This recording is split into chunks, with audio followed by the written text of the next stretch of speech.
Hello, in this video I'm gonna show you how to use the function keys on MSI Thin A15.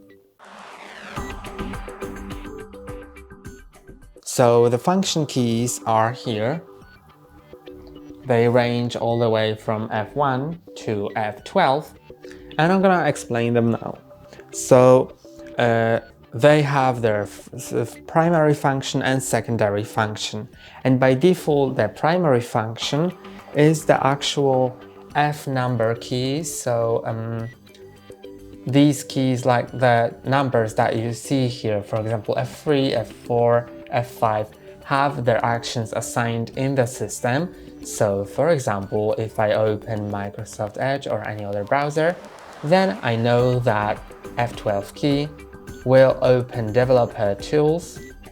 I click on remember my decision, open DevTools, and now you can see that F12 by default opens and closes the DevTools. F11, actually I didn't mean to do that, let me show you. Okay, so F11 puts it on full screen, and F1 will, for example, bring help. So these are the actions assigned in the system, but you can also see that these keys have symbols on them, and these by default are the secondary function. So in order to activate them, you'll need to click on FN key, this one, at the same time while pressing either of these keys. So you can, for example, open Bluetooth settings with that key. Let me explain all of the keys that we see here.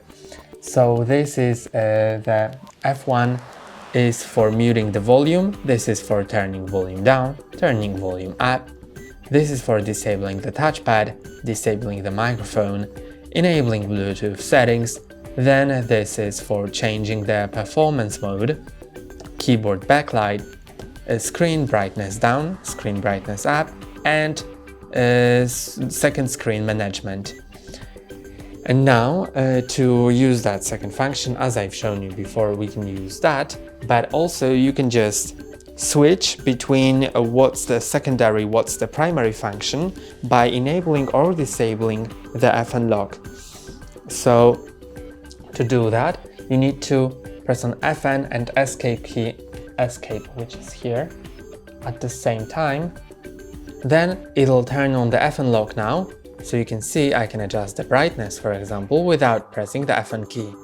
And if I click on FN and escape at the same time again, it'll turn FN lock off. And you can see these keys don't do anything unless I press on them with the FN key. And that's all for today. Don't forget to like and subscribe. See you next time.